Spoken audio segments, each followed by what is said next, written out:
Bubar.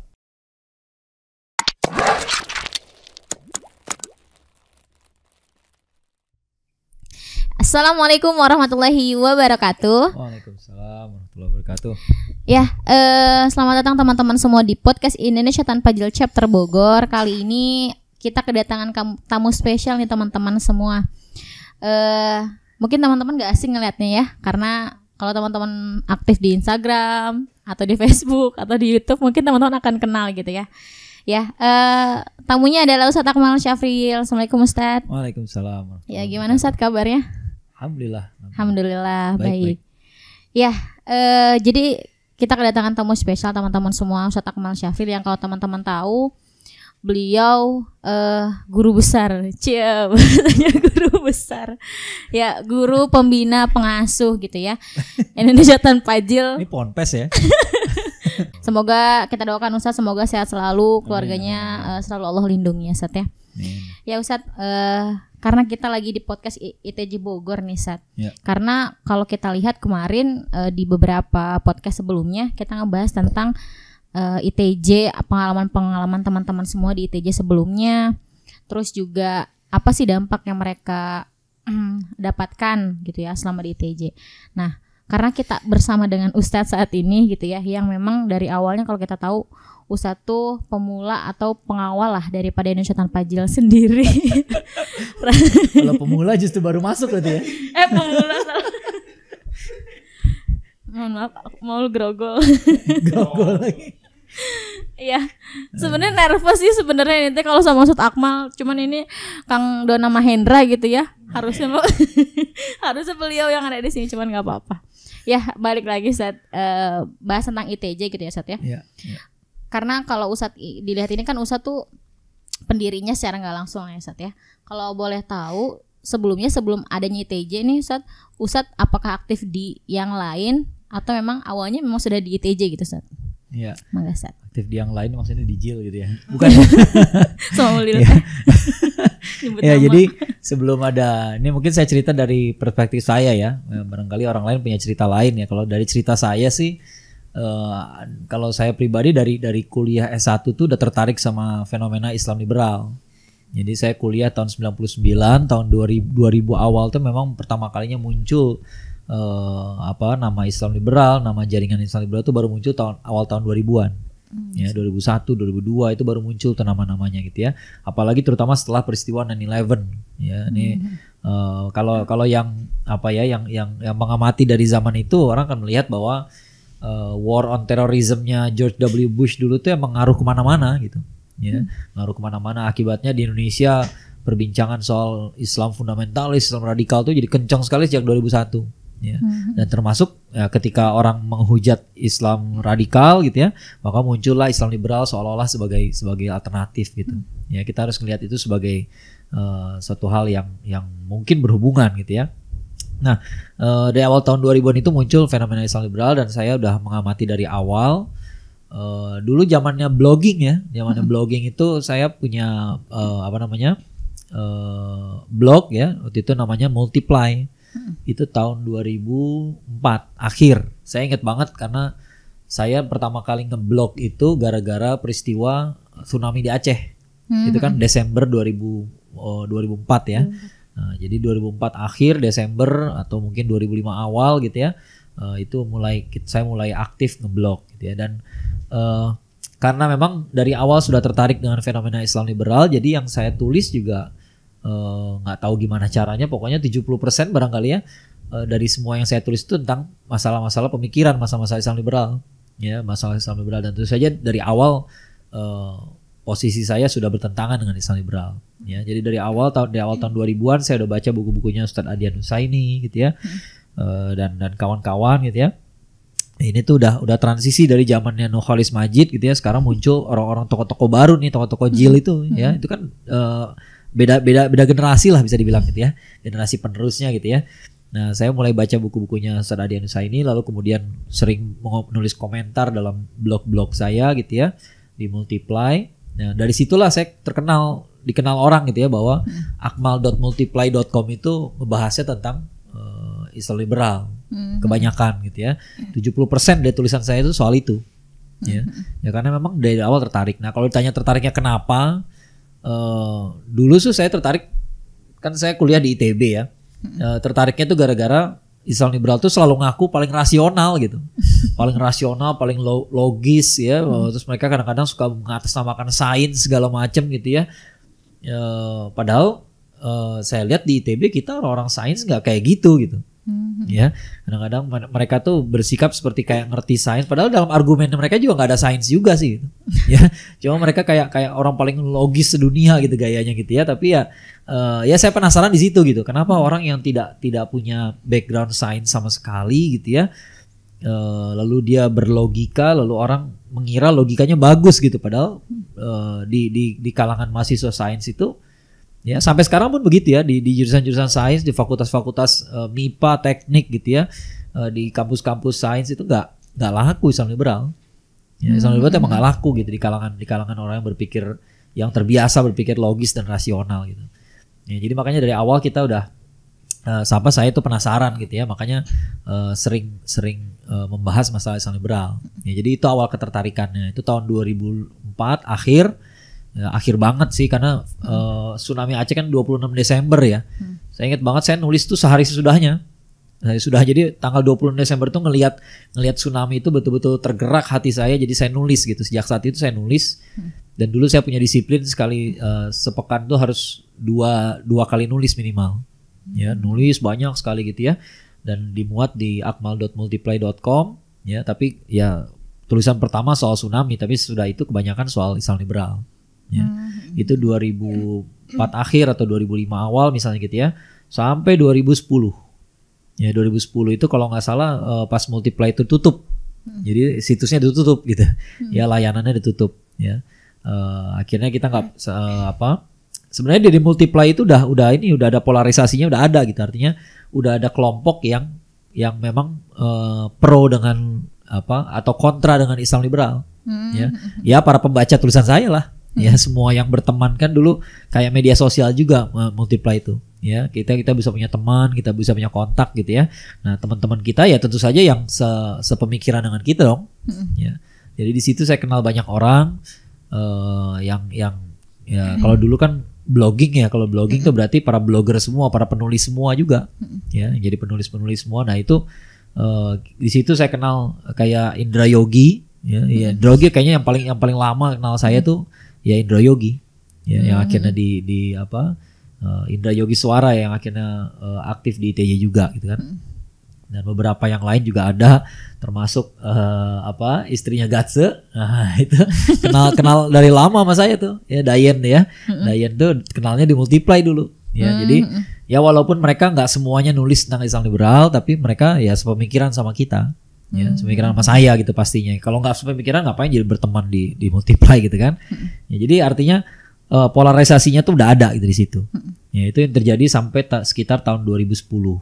Ya, 2010 tuh Multiply udah, sebenarnya dari 2009 Multiply udah nggak jelas. Cukup lama berarti ya Sat ya? Lumayan lama juga.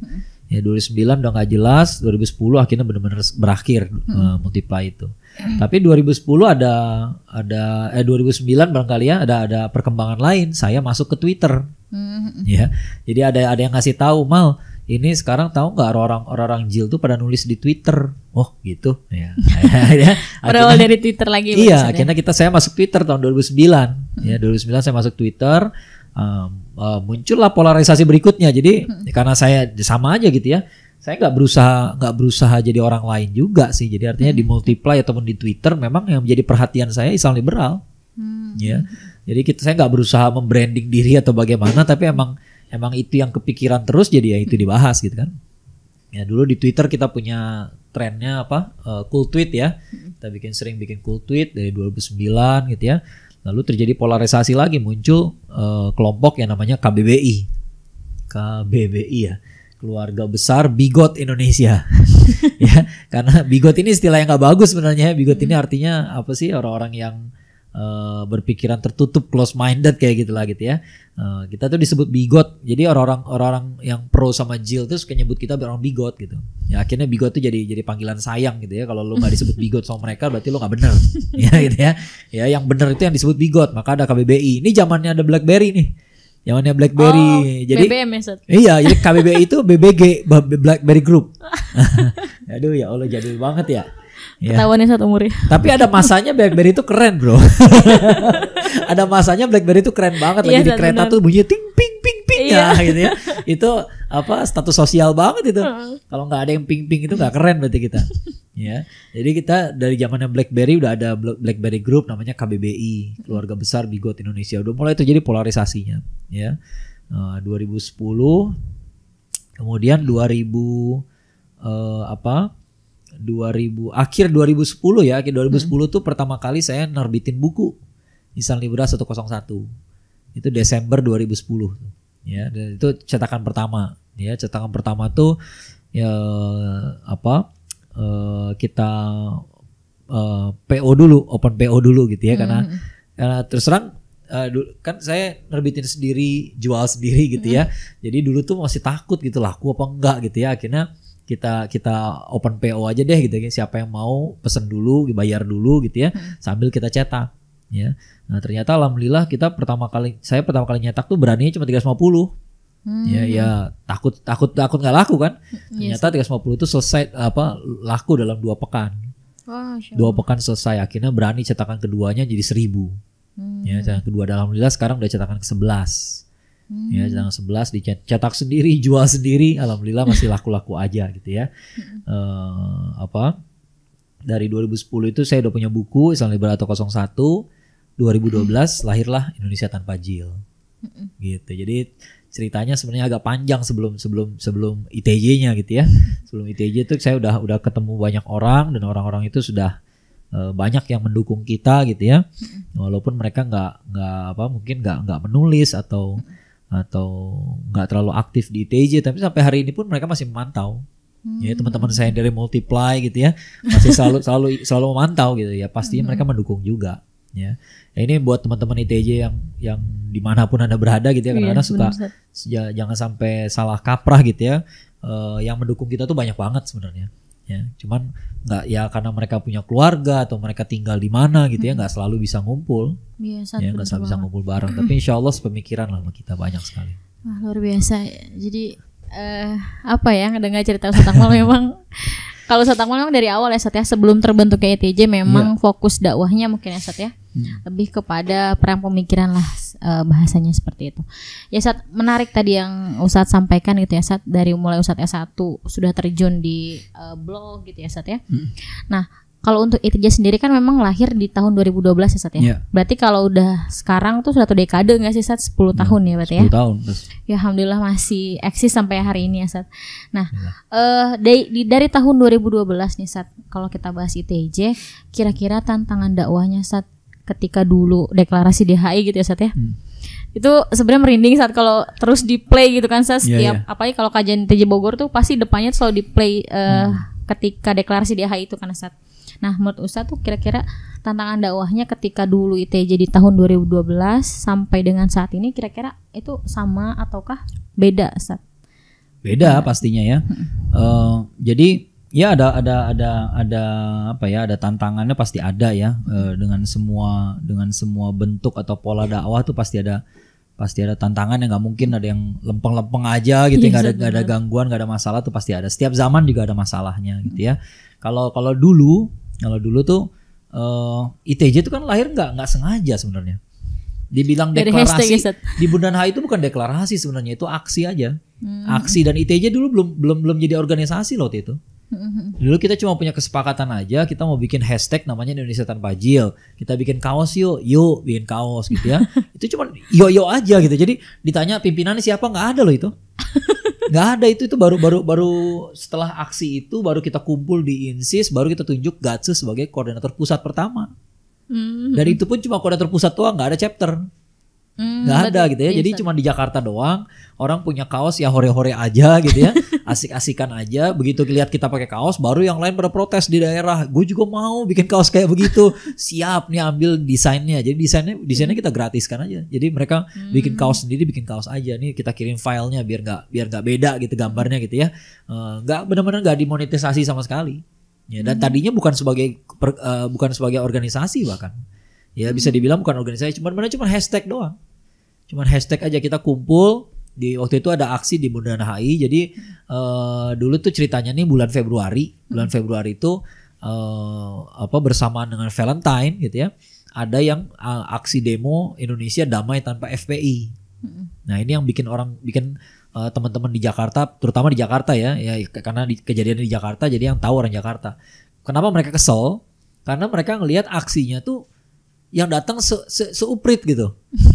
Aksinya di Bundaran HI, tahu kan Bundaran HI itu gede gitu, kolamnya gede banget gitu ya. Itu buat aksi demo yang besar-besaran. Ini yang datang cuma sedikit, tapi liputan medianya luar biasa. Beritanya coba. Iya, sampai ada di headline itu tulisan Indonesia damai tanpa FPI. Yang datang aksi cuma sedikit gitu. Ya kenapa kok media kayak begitu banget, nggak fairnya gitu. Itu yang bikin orang jadi kesel. Akhirnya kita bikinlah hashtag. Kan mereka bikin Indonesia tanpa FPI. Lalu kita bikin Indonesia tanpa JIL. Ya, walaupun kita bukan anggota FPI. Kebanyakan anggota ITJ nggak ada terlibat sama sekali sama FPI. Ada beberapa doang yang aktif di FPI dulu tuh ya. Dulu, sekarang juga nggak udah jarang ketemu lagi gitu ya. Tapi ya ketidakadilan ini bikin kita jadi gatel juga gitu kan. Kok ada isu yang betul-betul ditangkap sama media, ada yang dianaktirikan banget gitu ya. Nah, itu bulan Februari. Maka bulan Maretnya ada aksi, sebenarnya kita ikutan aksi orang lain, aksinya FUI waktu itu. Ya, mereka bikin aksi, ITJ ikutan. Kebetulan di hari itu sebelum kita aksi, kita kumpul dulu.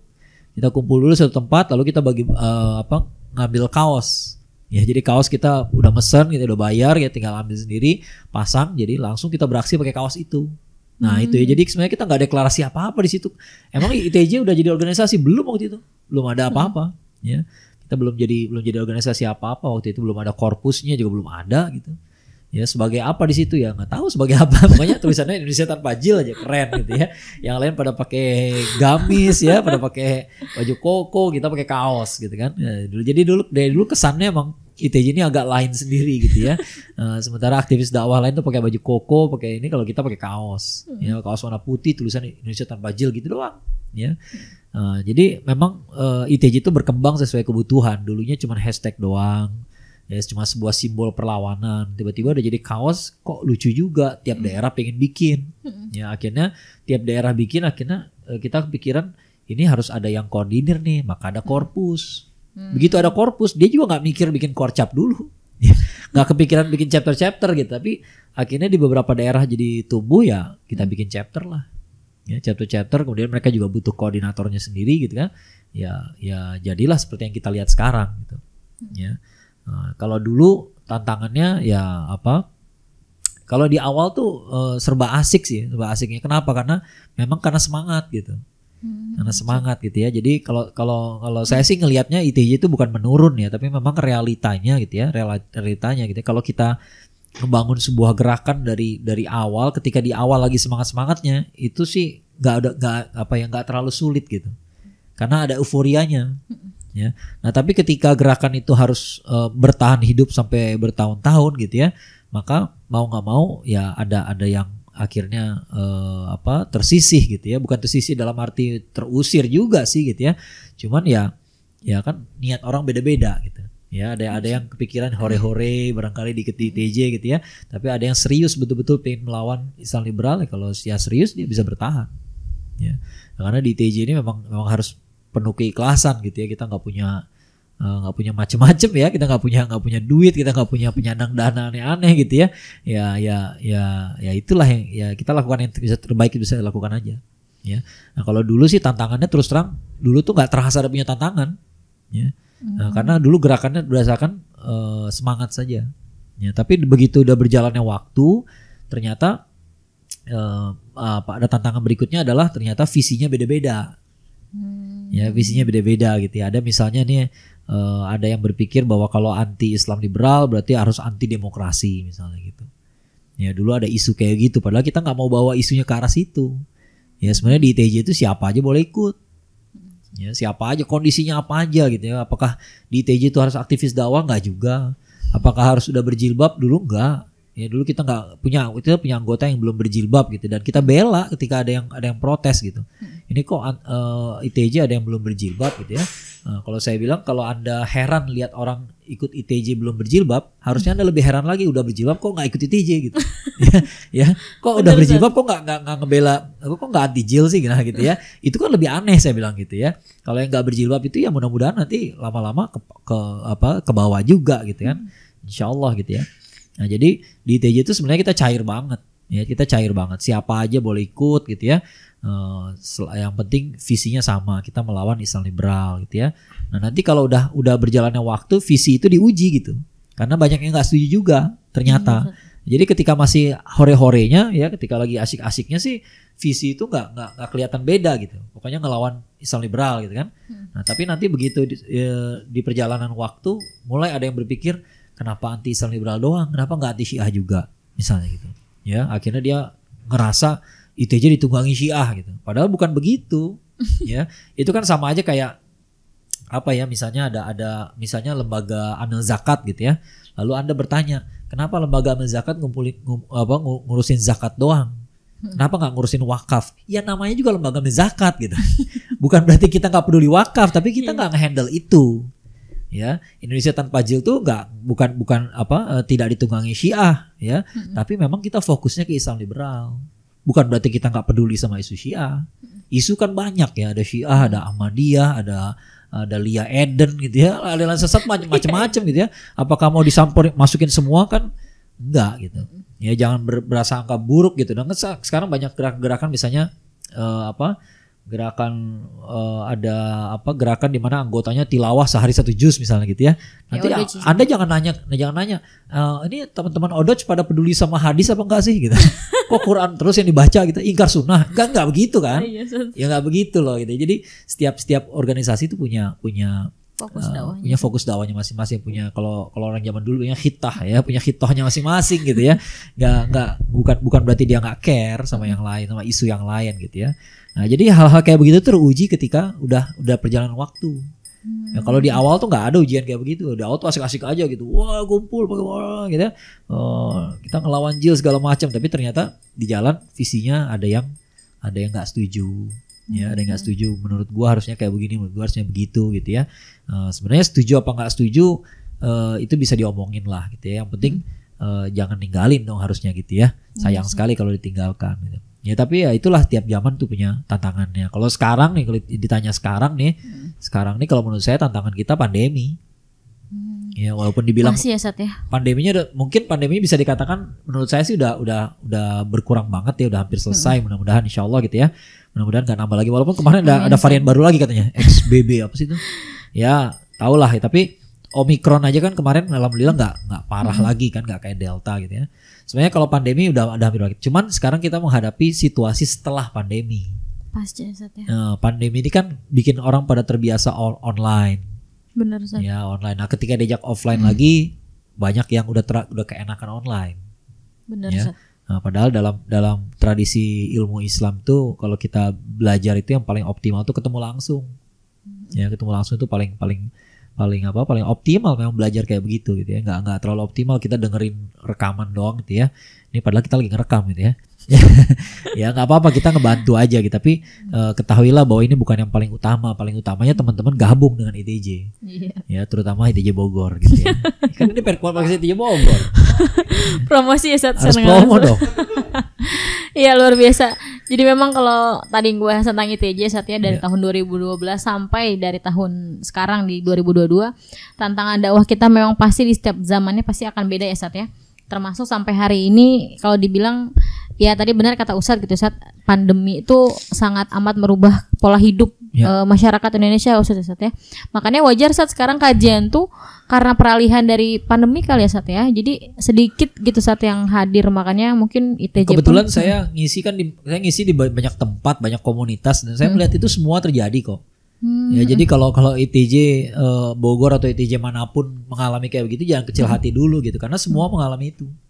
Ya, saya kan ngisi di Bandung ada kajian rutin gitu ya, masjid-masjid semua begitu, semua kajian offline tuh sekarang berkurang. Ya berkurang dari sebelum pandemi gitu ya. Ya kalau dari pandeminya ya alhamdulillah, darinya pandemi nggak ada malah kajian offline kan. Nah sekarang udah ada gitu, tapi kalau dihitung dari sebelum pandemi ada pengurangan. Ya, cuma makanya jangan kecil hati justru karena semua mengalami. Iya, saya nggak kenal satupun komunitas yang tidak mengalami penurunan tuh nggak ada. Ya, ada yang masih rame tapi dulunya lebih rame lagi. Ini kajian kok rame ya, tapi dulunya lebih rame lagi dulu. Ya, dulunya jadi ada pengurangan juga. Ya jadi ini buat teman-teman chapter di seluruh Indonesia ITJ jangan berkecil hati teman-teman. Karena memang ini nggak terjadi di ITJ aja gitu ya Sat ya, di seluruh komunitas, semua organisasi, semua komunitas, semua masjid, semua remaja masjid. Wah luar biasa banget ya Sat ya dampak daripada pandemi. Ya Sat, tadi menarik Sat membahas tentang pandemi, terus juga ITJ sendiri Sat. Nah kalau menurut Ustadz sendiri Sat, apa sih yang harus ITJ lakukan ke depannya untuk menjawab tantangan dakwah? Karena kan tadi yang seperti Ustadz sampaikan bahwa setiap zaman tuh pasti punya tantangan dakwahnya tersendiri kan Sat. Nah apa sih yang harus ITJ dan bahasanya buat gerakan apa sih ITJ tuh agar bisa tetap fokus dakwahnya tuh betul-betul kena ke masyarakat gitu Sat? Ya kalau saya ngelihatnya kan terutama milenial ini kan sukanya memang video sekarang. Ya video ini yang laku sekali dan kita perlu ya kalau format sih saya yakin Kang Dona udah bisa lah. Udah hatam ya Sat. Udah bisa mengemasnya dengan baik gitu ya. Kita perlu kajian-kajian yang bikin video-video kayak begini tapi mungkin kita bisa lebih fokus pada menjawab pertanyaan. Ya pertanyaan karena di luar sana milenial banyak yang mengalami pertanyaan. Saya itu waktu masih pandemi kemarin bulan Ramadan yang lalu ya. Saya ngisi kajian dari sebuah SMA Islam terpadu. Bayangin ya, sekolah SMA Islam terpadu, SMA IT yang jelas-jelas bagus dan terkenal gitu. Ya, cukup terkenal. Ternyata guru-gurunya bagus nih, guru-gurunya punya terobosan. Jadi sebelum kajian, mereka disuruh bikin pertanyaan dulu. Ya, semua bikin pertanyaan lalu dilihat pertanyaan yang bagus yang mana ditanyain ke saya gitu ya. Jadi keluar tuh semua pertanyaan yang aneh-aneh gitu ya. Nah ternyata dari anak SMA IT aja ada pertanyaan kayak begini nih. Kira-kira nanti suatu hari agama bisa jadi tidak relevan nggak? Karena sains sudah sebegitu maju. Ya. Itu SMA ya Sat? SMA IT. Kalau SMA biasa lain soal IT. Ya, SMA Islam terpadu aja bertanya suatu hari agama jadi nggak relevan bisa nggak? Ya kan. Jadi dia pikir kalau sains itu maju banget maka agama tuh nggak penting lagi. Ya gitu ya. Nah ini ada ide nih buat Kang Dona ya. Ada ide buat Kang Dona nanti kapan-kapan kita bahas soal sains ya. Kita bahas soal sains. Saya pengen bahas soal sains secara mendalam gitu biar orang tahu sains itu kayak apa sih gitu ya. Kenapa sih orang tuh heboh banget gitu. Stephen Hawking tuh ateis gitu ya. Richard Dawkins tuh ateis tapi padahal saintis yang tidak ateis itu jauh lebih banyak loh. Ya tadi saya nge-tweet tadi pagi tuh ya. Teman saya Teknik Sipil ITB 99 100 orang hari ini nggak ada yang ateis. Ya, yang jadi ustadz ada saya, yang jadi pendeta ada satu. Jadi artinya dari berbagai agama juga nggak jadi luntur imannya gagal belajar sains gitu. Ya kebanyakan saintis itu nggak ateis kok. Ya kebanyakan tidak seperti itu gitu ya. Nggak begitu cara berpikirnya. Nanti kapan-kapan kita bahas insyaallah ya. Siap. Nah jadi ternyata anak SMA IT itu ada yang berpikir begitu. Ya, ada yang berpikir bahwa suatu hari sains itu akan menggantikan agama. Suatu hari padahal kalau saya bilang sains itu emang udah ngapain sih? Mungkin dia pikir dia kebanyakan nonton film barangkali. Ya, apalagi sekarang ada film ngebahas tentang multiverse segala macam gitu ya. Kadang-kadang orang berpikirnya jadi kejauhan gitu ya. Nonton Star Trek, Star Wars kejauhan gitu ya. Dia pikir manusia tuh udah pindah antar galaksi, belum. Kita tuh ke planet sebelah juga belum. Ke planet Mars itu baru mimpinya Elon Musk doang, belum terjadi. Belum terjadi manusia ke Mars itu belum ada. Manusia ke bulan udah ada, itu pun masih kontroversial juga sih gitu ya. Tapi bulan masih ada lah gitu ya. Tapi itu pun nggak tinggal di situ kan. Ya, antara mampir sama tinggal itu kan beda banget gitu. Kalau tinggal di situ berarti Anda harus bikin rumah semi permanen minimal di situ. Ya, itu bermalam di situ gitu ya. Enggak bermalam. Orang yang pernah ke bulan itu enggak pernah bermalam di bulan. Benar-benar cuma jalan naik lagi. Ya udah naik lagi ya pulang gitu. Karena menciptakan environment yang bisa buat hidup manusia itu enggak mudah gitu. Ya enggak mudah gitu ya. Walaupun kita udah sampai ke planetnya untuk keluar ke sana dengan safe, dengan selamat itu nggak mudah. Apalagi tinggal di situ gitu. Jadi orang mengiranya sains itu udah serba bisa gitu, padahal belum. Ya, padahal belum. Banyak sekali yang kita belum tahu gitu. Ya, dan pengetahuan tuh begitu ya, ada lapisan luar, ada lapisan dalamnya gitu. Ya, lapisan luar, lapisan dalam kita nggak selalu tahu. Ya, kayak misalnya nih kentang gitu ya. Anda tahu kan cara goreng kentang, tahu. Tapi kalau ditanya proses apa yang terjadi ketika penggorengan itu, kadang-kadang yang pintar goreng juga nggak tahu apa prosesnya ya. Itu pertanyaan yang lebih advance lagi gitu loh. Ya, jadi cara menggoreng itu pertanyaan yang gampang gitu ya. Nanti pertanyaan lebih dalamnya lagi, apa proses yang terjadi? Kenapa menggoreng dengan cara ini jadinya nggak enak, dengan cara yang itu jadinya enak banget gitu? Kenapa? Apa yang terjadi? Coba jelaskan gitu. Kadang-kadang kita tahu kalau gorengnya salah jadi nggak enak, tapi kenapa jadi nggak enak nggak kejawab juga. Jadi selalu ada pertanyaan yang lebih advance gitu. Ya, jangan kira sains itu udah ngejawab segala hal. Itu tandanya Anda bukan orang sains gitu. Ya udah, itu nanya anak SMA sih. Ya, anak SMA dia taunya baru sains level SMA gitu kan. Ya. Nah, waktu saya di UIN Makassar dulu saya pernah berdebat tahun 2012 nih, ITJ baru berdiri. Ya, saya diundang sama ITJ Makassar waktu itu. Ya, kita berdebat di UIN Makassar dengan Profesor Kasim Mathar, guru besar filsafat di UIN Makassar. Waktu itu yang nanya mahasiswanya, bukan nanya sih, menggugat mahasiswanya gitu ya. Pas lagi sesi tanya jawab, mahasiswanya bilang Islam liberal tuh, saya lebih percaya Islam liberal karena Islam liberal tuh lebih dekat dengan sains.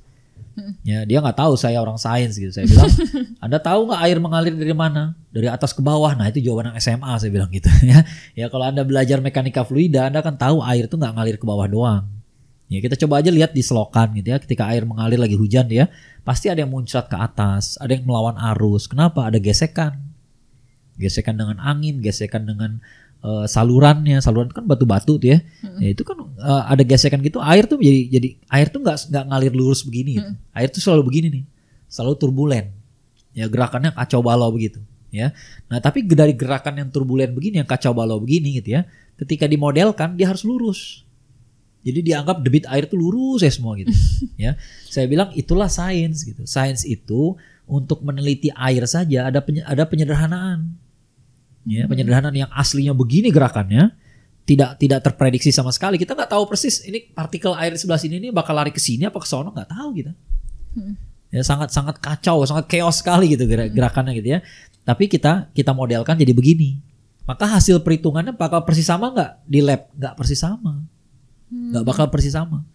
Ya, jadi dalam sains itu kita, misalnya kalau dalam teknik sipil selalu kita bikin namanya ada safety factor. Safety factor. Jadi misalnya kalau Anda butuh beton dengan kekuatan sekian, Anda jangan bikin sekian, lebihin dikit. Ya, kenapa dilebihin dikit? Karena begitu lagi bikin bisa jadi pas lagi ngaduk semennya ada ketidaksempurnaan ngaduknya gitu ya. Jadi kalau dia ternyata nggak sempurna, nggak roboh tuh rumah gitu. Ya, kita butuh kekuatannya 100, kita bikinnya jangan 100, 110. Nah, jadi kalau ada yang nggak beres, jatuh 107 misalnya gitu, masih selamat. Ya, selalu kayak begitu, namanya engineering tuh kayak begitu. Ya, ada ketidakpastian di situ. Ya, nah terus saya bilang, kan mahasiswanya tadi bilang saya lebih percaya Islam liberal karena Islam liberal lebih dekat dengan sains. Kata dia kita sekarang meneliti Tuhan pun pakai sains, kata dia. Ya, saya bilang meneliti air saja Anda nggak bisa dapat angka pasti, harus pakai penyederhanaan. Ini makhluk Allah yang sangat kita kenal tiap hari kita minum nih 2 liter ke badan kita gitu ya. Dan kita nggak bisa menjelaskan secara pasti apa yang terjadi. Ya, nggak tahu gitu ya. Sekarang bagaimana Anda meneliti Allah dengan sains? Makanya saintis nggak pernah ngomong kayak gitu, saya bilang gitu ya. Karena saintis tuh tahu ilmu kita tuh belum kemana-mana, ilmu manusia tuh belum kemana-mana, belum aneh-aneh gitu loh. Ya, jadi kan dulu ada tuh memenya ya, ada memenya tuh ada astronot keluar bumi gitu ya. Lalu dia bilang mana Tuhan, saya nggak lihat Tuhan. Ada memenya kayak gitu tuh. Ya udah sampai ke atas sini kok nggak kelihatan juga Tuhan. Ya itu norak banget gitu. Kenapa Anda baru keluar bumi doang?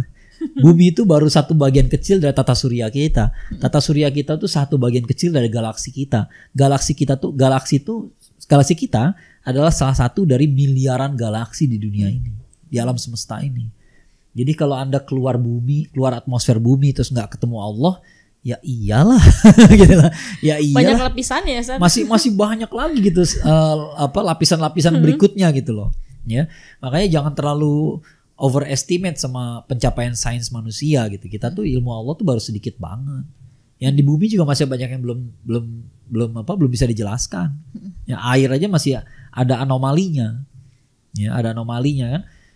Di mana-mana benda tuh memuai kalau apa? Kalau dipanasin apa didinginin? Don. Benda tuh kalau memuai kalau dipanasin apa didinginin? Dipanasin. Kecuali air. Air itu kalau membeku dia malah membesar. Makanya batu es ngapung semua. Karena volumenya kecil, volumenya jadi besar. Volumenya besar, masanya tetap kecil. Jadi dia ngapung, keangkat sama air. Berat jenisnya kalah sama air. Itu cuma air doang yang kayak begitu. Bisa dijelasin nggak?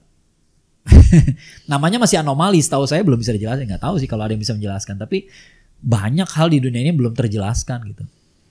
Ya, black hole. Emang black hole itu black hole is neither black nor a hole gitu. Dia nggak hitam dan bukan lobang. Black hole bukan lobang. Black hole itu benda yang volumenya sangat kecil tapi masanya sangat besar sehingga semua kesedot sama dia. Saking semua kesedot, maka cahaya pun kesedot sama dia. Jadi kita kita bisa lihat sesuatu kalau cahaya mantul. Cahaya mantul ke kopi, mantul ke mata kita, baru kita bisa lihat kopinya. Sekarang bayangin cahaya kesedot semua. Bisa lihat nggak bendanya? Enggak. Jadi black hole tuh nggak apa orang udah tahu persis isinya apa di black hole? Nggak ada, baru teori doang. Ya itu loh gitu, sains gitu ya. Makanya kalau belajar sains sampai level SMA kayaknya semua udah kejawab gitu. Padahal mah belum gitu. Ya masih banyak banget yang belum kejawab. Ya, jauh banget. Gitu ya. Jadi makanya saya tuh penasaran sama masalah berat tuh karena itu gitu ya. Karena kita orang sains kayaknya nggak gitu. Ya, sementara mereka selalu bilang logika, rasional, akal manusia sudah hebat. Akal manusia udah hebat. Kalau gitu penelitian selesai dong. Nyatanya penelitian masih ada terus. Iya, bener banget. Ya, mana ada penelitian selesai, nggak ada kan? Ya, ada lagi besok ada lagi skripsi baru, besok ada lagi tesis yang baru, disertasi yang baru. Ya, hukum baru, planet baru. Planet juga cuma bisa diliatin doang, belum disamperin. Ya kalau masih diliatin doang kan kita nggak tahu persis ada apa di situ ya, baru diliatin doang dari jauh kan. Benar. Berarti lebih ke tantangannya luar biasa Sat ya untuk kita mengedukasi masyarakat. Iya. Bahkan jangan lupa masyarakat ya Sat ya, anak mudanya pun masih harus banyak kita edukasi ya Sat. Nah ini poin yang jadi tantangan kita juga gitu ya. Sekarang nih banyak orang mengharapkan penjelasan yang singkat, itu yang paling gatel saya. Ya, banyak orang nanya ke saya, Ustaz bikin video dong 1 menit. Bahas salahnya Islam liberal di mana? Ya susah 1 menit gitu loh. Ya, justru itu poinnya di situ ya. Teman-teman di rumah dimanapun nonton podcast ini gitu ya. Ilmu yang benar itu nggak bisa dengan singkat. Ilmu apapun kalau bisa dengan singkat ya nggak perlu kuliah 144 SKS lah. Bener Sat. Bener Sat. Kayaknya trauma banget mau kuliah. Lu udah masalah kuliah? Sama dong ya. Tapi ya gitu loh, ilmu apapun tuh 144 SKS gitu loh. Ya nggak usah ngomong yang pakai kuliahan deh gitu ya. Misalnya teman-teman yang di rumah ya, kalau disuruh kerja jadi tukang fotokopi, kira-kira bisa fotokopi 1 buku nggak? Karena fotokopi itu ada ilmunya loh. Ya kalau dia tahu ilmunya yang efektif ya, lo bisa 1 buku itu bisa selesai dalam 1 jam misalnya gitu. Ya kalau kita yang ngerjain bisa nggak 1 jam? Enggak. Kalau kita bikin dulu ini habis ini apa gimana ya? Gimana tangan ya? keriting saat yang ada. Kita nggak tahu mesti ditaruh di mana gitu ya. Tahu hasilnya miring-miring, iya gitu ya. Fotokopi itu nggak ada sekolahnya, nggak ada kuliahnya gitu ya. Tapi jangan diremehin gitu. Artinya semuanya itu ada ilmunya gitu. Ya. Kadang-kadang orang mengharapkan dari video-video singkat ya, apalagi video joget-joget gitu ya. Terus kita dapat ilmu, nggak gitu caranya gitu. Ya justru itu tantangan yang kita hadapi gitu ya, meyakinkan anak muda, meyakinkan masyarakat, terutama anak muda, bahwa mereka harus mau agak sedikit bersusah payah belajar, ya karena ilmu yang benar dengan bersusah payah kayak begitu. Ya kalau ilmu yang konyol-konyolan doang ya bisa dengan video singkat pun bisa gitu. Ya itu sering saya bahas gitu ya. Jadi kalau mau menyesatkan umat tuh menyesatkan orang tuh dengan video singkat pun bisa, dengan kalimat singkat pun bisa ya. Nah, misalnya ada kalimat yang sering saya contohin ya, kalau kita imannya kuat gak usah marah lihat orang bermaksiat. Kan gampang ya tinggal ngomong kayak begitu doang ya, kelihatannya kayak bener juga ya, kalau iman kita kuat ngapain marah-marah, padahal kan hadis Nabi justru bilang sebaliknya. Ya man ra'a minkum munkaran, kalau lihat kemungkaran di depan mata cegah dengan tangan. Kalau enggak cegah dengan lisan, kalau enggak tolak dengan hati. Yang terakhir itu ad'aful iman, sama lamanya iman. Ya jadi justru kita tuh disuruh mencegah dengan tangan. Dan sekarang masalah kita kan itu, karena banyak di antara masyarakat kita melihat kemaksiatan, kemaksiatan itu jadi dianggap orang berzina, orang mabok gitu ya. Enggak cuma itu doang. Ya. Ada kasus misalnya nih, ada supporter sepak bola digebukin ya sampai meninggal, itu ada videonya. Ada video orang digebukin. Pertanyaan saya adalah kenapa Anda ngelihat orang digebukin malah nyalain HP, cari video, rekam? Kenapa nggak dihentikan? Benar. Ya? Kenapa nggak dihentikan? Banyak kasusnya sekarang kan, ada laki-laki gebukin perempuan di kelas ya, lagi pacaran digebukin, perempuannya digebukin gitu ya. Teman-temannya kok ngevideoin? Ya, itu jadi nahi mungkar nggak terjadi di masyarakat, itu akibatnya fatal. Ya, nah itu kan ya, jadi saya menjelaskan kesalahan omongan itu perlu video berapa menit deh tadi. Ya, sementara orang menyesatkan dengan gampang aja, kalau imannya kuat nggak usah resah lihat kemaksiatan. Lu kira kemaksiatan cuma mabok doang? Enggak. Ya, kemaksiatan itu macam-macam gitu. Ya, ada orang ngegebukin laki-laki gebukin perempuan itu kemungkaran, salah gitu ya. Harus dihentikan. Supporter tawuran harus dihentikan. Ya, jangan sampai dibiarkan saja. Ada preman malak orang lain, harus dihentikan. Nah, karena tidak dihentikan jadi berantakan. Ya, jadi sekali lagi, untuk menyesatkan orang bisa dengan kalimat singkat, dengan video 5 detik bisa gitu. Tapi kalau menjelaskan ilmu yang benar, memang kita perlu duduk tenang mikir. Nah, di mana-mana begitu. Ya, segala bidang ilmu pun begitu. Ya, harus mikir ya, harus mikir gitu ya. Mau belajar bawa mobil, bawa motor juga nggak bisa kan pakai video 5 detik, nggak bisa gitu ya. Ya tetap aja kita harus pelan-pelan cobain itu satu gitu ya. Harus nabrak dulu ya. Jangan nabrak juga. Nggak ada yang bilang harus ya. Pengalaman salah satu. Pengalaman ya. Oh iya, mau kalau soal jatuh dari motor paling khatam dia. Berbagai jenis aspal udah tahu dia. Luar biasa. Hati-hati mau ini bahaya loh. Ya, luar biasa perbincangan kita pada hari ini ya teman-teman semua. Karena memang kalau udah ngomong sama Ustadz Akmal tuh pasti kita banyak diemnya dan banyak mikirnya gitu ya. Karena pasti bahasanya ada aja gitu insight baru, ilmu baru yang ketika ngobrol dulu langsung tuh memang, makanya kenapa kalau kata Ustadz Akmal gitu ya Sat ya, kalau menurut ilmu tuh emang harus datang langsung ya Sat ya. Ya, karena feelnya berbeda gitu, dan itu emang dirasain banget. Ya pasti akan berbeda dampaknya yang didapatkan. Ya Sat, tadi udah kita bahas juga ITJ, pergerakannya, tantangan dakwahnya. Nah menurut Ustadz kira-kira nih untuk di seluruh chapter ITJ sendiri Sat, apa sih yang harus kita benahi itu, dan apa sih PR kita ke depan untuk dakwah ini gitu Sat? Ya seperti saya bilang tadi ya, tantangan kita yang paling besar kalau menurut saya sekarang nih adalah pulih dari pandemi. Pulih dari pandemi. Pandemi itu maksud saya bukan virusnya gitu, tapi karena kita udah kelamaan gak kumpul, nah kita harus pulih dari situ dulu. Jadi kalau saran saya sih ke semua chapter ITJ, kita kumpul aja yuk. Kumpul di chapter masing-masing maksudnya gitu ya. Mau ngadain acara apa, gak usah mikirin harus kajian gitu, gak mesti. Ya kayak kemarin ITJ Jakarta ada gerak jalan-jalan bareng ya di CFD gitu ya. Gak apa-apa. Ya, itu udah itu bagus juga gitu. Ya, kumpul-kumpul aja, kumpul jalan, piknik gitu ya. Walaupun jalannya cuma sekian ribu langkah, habis itu makan bubur juga gitu ya. Artinya kalorinya impas gitu ya. Nggak apa-apa lah gitu ya. Yang penting kumpul dulu. Ya kalau ada Cibe-nya gimana nggak impas coba. Halo Kak Cibe. Kupingnya panas nggak Kak Cibe? Nggak apa-apa, dia batu. Ya, jadi asal kita kumpul aja nggak apa-apa, kumpul di mana aja gitu ya, mau ngumpul ambil ngopi-ngopi ya, kita reunian, anggap aja reuni lah gitu ya, yang udah lama nggak kumpul gitu ya. Jadi menurut saya sih prioritas kita utama itu dulu ya, karena kita mau ngapa-ngapain juga nggak bisa kalau kita nggak solid lagi ya. Dan sebenarnya kita masih solid hatinya sih, cuman kita udah nggak terbiasa dengan kumpul aja nih. 2 tahun loh soalnya ya, 2 tahun kemarin kita nggak bisa kumpul. ITJ kan kemarin pandemi itu bulan Maret, sementara Februari kita baru silatnas kan. Februari 2020 kita silatnas, Maretnya tiba-tiba dinyatakan pandemi.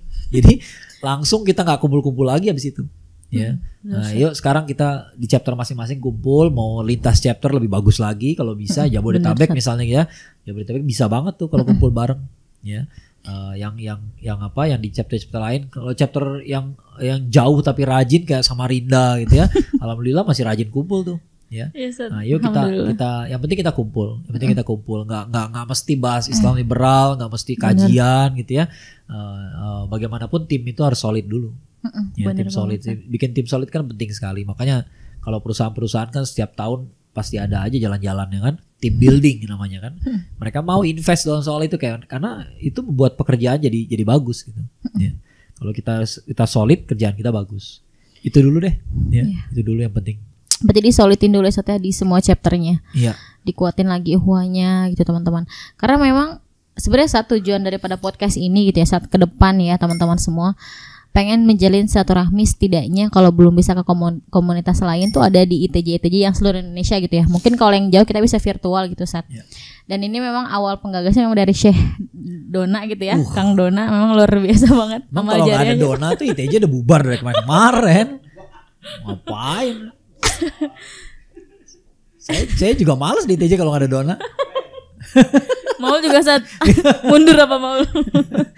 Ya jadi memang ya semoga dengan adanya podcast karena tadi juga Ustadz bilang kalau anak muda ini kan memang lebih senang video ya Sat ya sekarang dan semoga gitu ya Sat ya dengan adanya podcast ITJ Bogor sendiri bisa apa ya bahasanya yang awalnya. Tapi kita kembalikan video kepada fungsi yang sebenarnya ya. Kita mudah-mudahan kan anak-anak muda suka tentang video, kita bikin video, niat kita supaya teman-teman senang dan kita kumpul offline. Benar ya, supaya tergerak untuk kumpul offline. Jadi jangan ada video ya udah video aja gitu. Jangan gitu ya. Kalau teman-teman suka sama obrolan kita di podcast, percayalah obrolan kita di luar podcast lebih seru lagi. Lebih asik. Lebih seru lagi.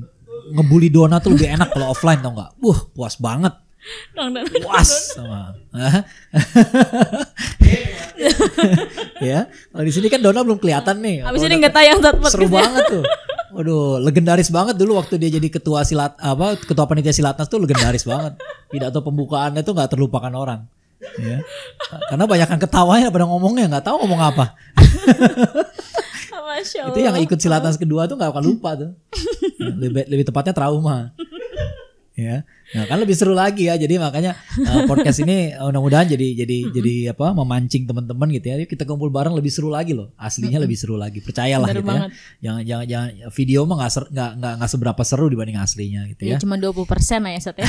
Dari 80%. Iya, Masya Allah banget perbincangan kita ya teman-teman semua di pagi atau sore atau malam nanti tayangnya tergantung Kang Dona.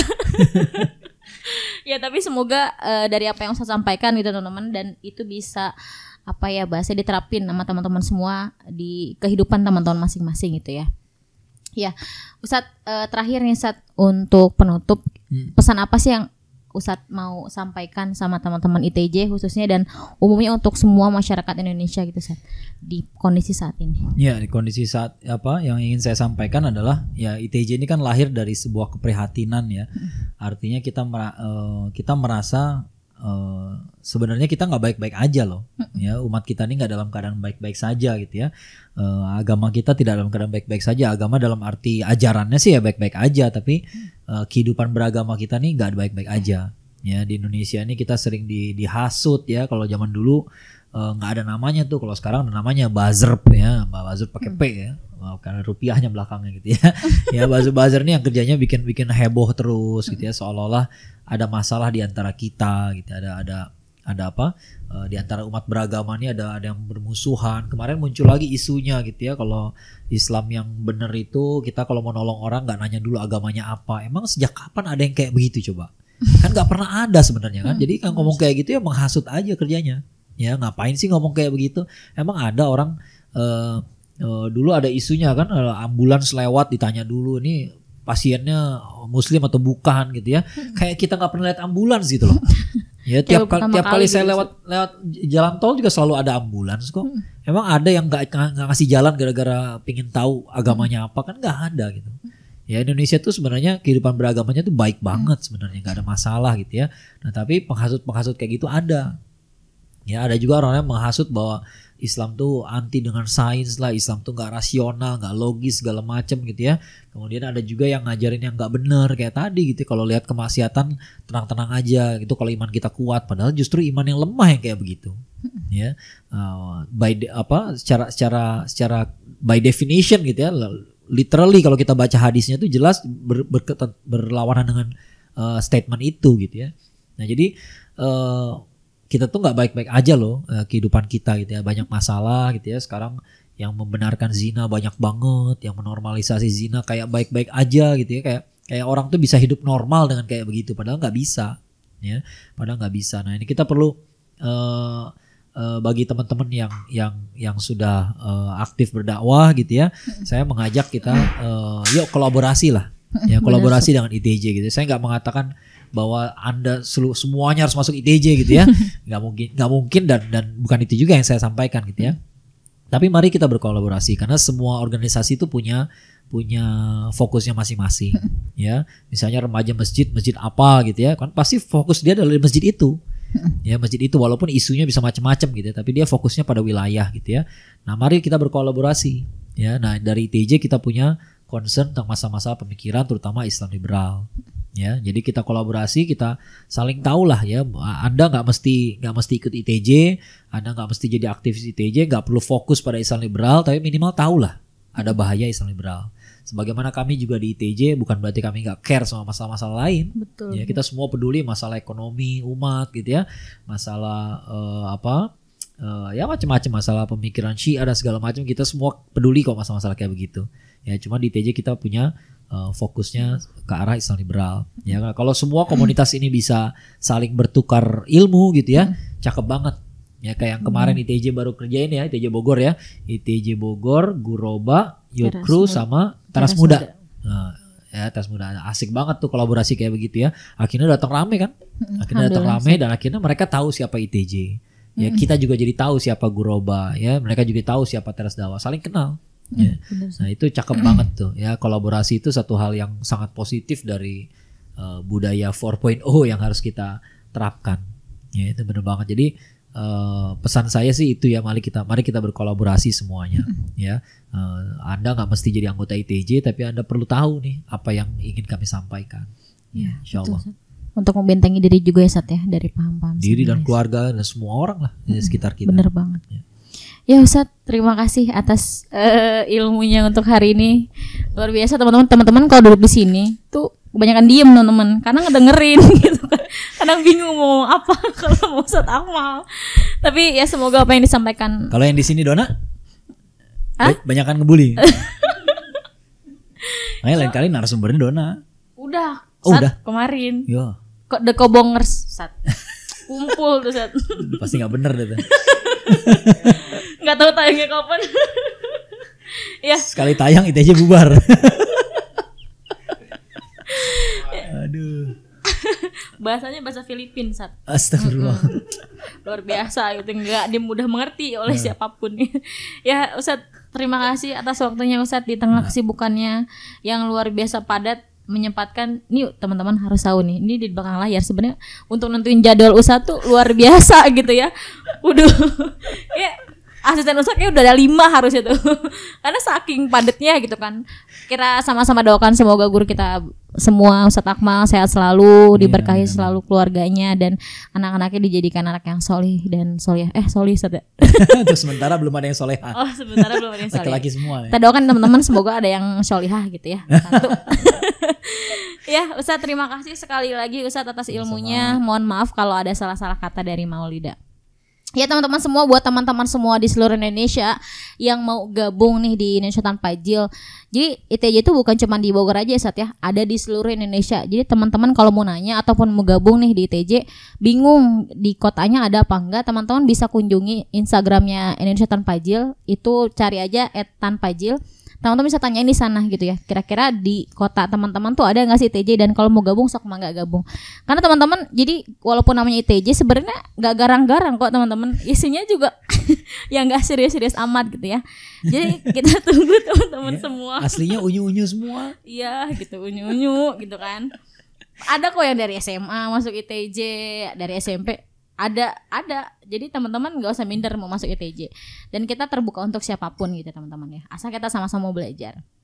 Ya teman-teman semua, mungkin sekian perbincangan kita pada hari ini gitu ya, karena nggak tahu tayangnya kapan, entah itu pagi, siang, malam, sore atau subuh juga nggak tahu, karena luar biasa padat juga jadwalnya Kang Dona. Kita doakan juga Kang Dona semoga sehat selalu dan pahalanya mengalir gitu ya. Ini gue yakin setelah episode ini orang penasaran Dona yang mana. Jadi kita bikin episode baru Dona terungkap gitu. Episode paling rame itu pasti tuh. Kayaknya jutaan itu viewernya. Iya bener Sat. Terungkap. Ya. Gak bisa berhenti ketawa teman-teman kalau udah di sini tuh, apalagi mau Ustadz Akmal gitu ya. Kalau teman-teman di belakang layar tuh ada Kang Dona sebenarnya. Jadi kalau teman-teman kepo dibalik aja kameranya. Ini pada penasaran nggak kenapa namanya Kang Dona? Jangan-jangan Teh Dona asli. Dulu kalau kumpul sama ITJ kan suka tukar-tukaran kado ya. Ada yang dapat jilbab 2 kali dong. Ya inilah Teh Dona nih. Ya, Masya Allah banget perbincangan hari ini. Nah itu dia makanya penutupannya sama dengan materinya. Ya sekian mungkin perbincangan kita pada hari ini. Kekurangan datangnya dari saya pribadi gitu ya. Dan Ustadz sekali lagi terima kasih atas waktunya. Kurang lebihnya mau dimaafkan. Teman-teman jangan lupa di like, di share and di subscribe YouTube-nya ITJ Bogor. Semoga jadi amal jariah teman-teman semua. Sekian dari kami gitu ya. Sebagai MC, moderator, pamit undur diri. Dan Ustadz Akmal juga sama. Sekian dari kami. Wabillahi taufiq wal hidayah. Wassalamualaikum warahmatullahi wabarakatuh. Waalaikumsalam.